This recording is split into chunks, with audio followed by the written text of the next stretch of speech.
Bowman's strategic clock is about the strategic position your product, service, brand, or organization can take place in the market.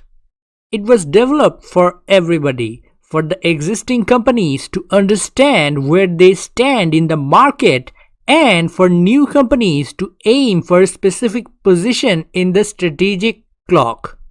There are two dimensions that are taken into account here: the price and the perceived value of the product or service. Not the value, the perceived value.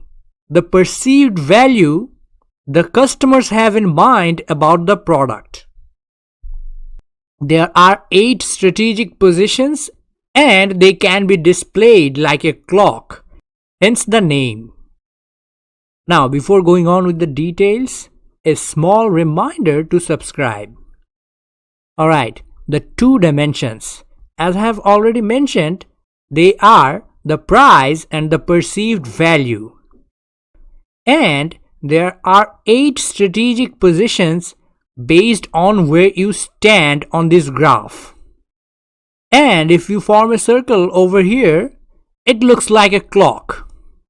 Now let's talk about all of the strategic positions. First and foremost, we have low price and low added value. It is a generic product with very low perceived value. And the price of the product is also low. You can keep doing business at this strategic position if you are consistently charging the lowest price than your competition. If your target segment finds a single new cheaper option, they are definitely likely to switch to that option, because you are not adding a lot of values to them. Next, we have low price. That is the strategic position. Here, the perceived value in your mind is medium, but the price is low. Why and how do companies do that? Why would companies charge low prices? Well, if they charge low, the customers will buy more. Their goal in that case is going to be the low-cost leader of the market. That is why. And the most likely case is that their profit margin per unit is not a lot. But if they sell a lot of products, the overall profit margin will increase. And how do they do that? One word: economies of scale. 3 words. Economies of scale. Remember, it is about the perceived value. The companies can take advantage of mass production to reduce their overall cost. Next, we have hybrid. Hybrid generally means a mixture. And you can clearly see the mix in the graph. The perceived value is high, but the price is low. The companies going for this strategic position are going to try and offer some level of differentiation to their customers. Their products or services are going to be different in some ways than their competitors. And they're still going to charge low prices. Customers love them, competitors do not. And if competitors can copy their unique selling proposition somehow, they are not going to be at this stage anymore. But it is going to be pretty profitable for the company if they can keep providing the differentiated product or service. Next, we have differentiation. The aim of the company is to provide differentiation to the customers. They are going to charge average prices. Not the lowest, not the highest. In order to pull this off, they do need good product or service quality and a strong, loyal customer segment. Otherwise, they cannot pull this off in the long run. But if they can evoke loyalty in a group of people with an above average offering, this strategic position is quite good. Focused differentiation. Highest price level with high perceived value. These are the luxury items. They are also highly targeted. You are not likely to get an YouTube ad for products or services like this. For example, an island for sale. If you do get an ad for an island for sale in this video that you are watching, do comment below. In this strategic position, the companies are going to charge premium pricing for the premium value. Premium perceived value. Then you have the strategic position that is literally called risky high margin. These companies are charging the premium price, but the perceived value in the mind of the customers is mediocre.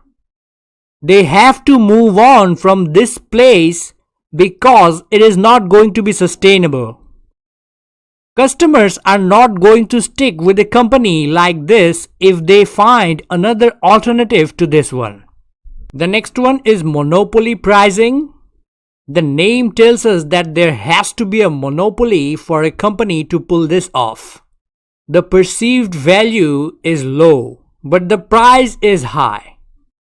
Companies do go for this type of pricing when they see that there are absolutely no competition for them. The good news here is that in most countries, the authorities do look out for these bad practices. There are companies that still try to monopolize industries all the time, buying out their competitors. But governments do try to keep that in check. The last one is literally named loss of market share. In theory, risky high margins, monopoly pricing, and loss of market share are all bad strategic positions for a company to be in. With the loss of market share, your perceived value is really low, but you are still charging more than your competitors. Above average pricing, I should say instead. The customers are not going to stay with you. You are going to lose market share. You either have to lower your pricing or improve the quality of your product or service. So, those were the 8 strategic positions of the strategic clock. As I have already said, you should not aim to be at these 3 stages, 6, 7, and 8. And if you find out that somehow you have made it in this position, you should try and correct your course. Number 1 to 5 are still sustainable in one way or another, but not 6, 7, and 8. If you have followed through my series on strategic management, it is likely that you know a lot about the strategies explained in here, and even maybe how to get to these positions. If not, you can check out my playlist on strategic management. I think you'll find valuable information in there. Now that would be it for this topic at hand. Remember to like, share, subscribe, and everything else. Those are valid ways of supporting the growth of this channel. But if you want to go one step further, you can support me on Patreon. Or you can watch another video. And I would also like to thank the people that have already subscribed to this channel. Thank you guys. And today, the bonus is going to be a little bit different. I know I talk about random facts as a bonus for the people that watch until the end. But today, I'd like to shortly talk about a website.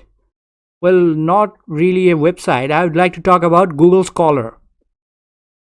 I was planning on talking about Cliff Bowman and David Faulkner. Those two are the people that came up with the strategic clock. Instead, what you should know is that if you go to scholar.google.com and search for any topic you are interested in, you can't find journal articles about that specific topic with credible sources. Like the one titled Generic Strategies and Congruent Organizational Structures, Some Suggestions by David Faulkner, and Cliff Bowman. Now, this is the official end of this video. Thank you so much for watching, if you are still watching.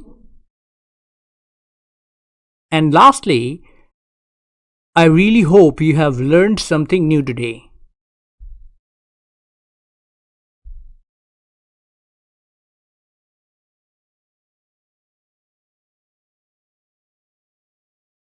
Goodbye for now.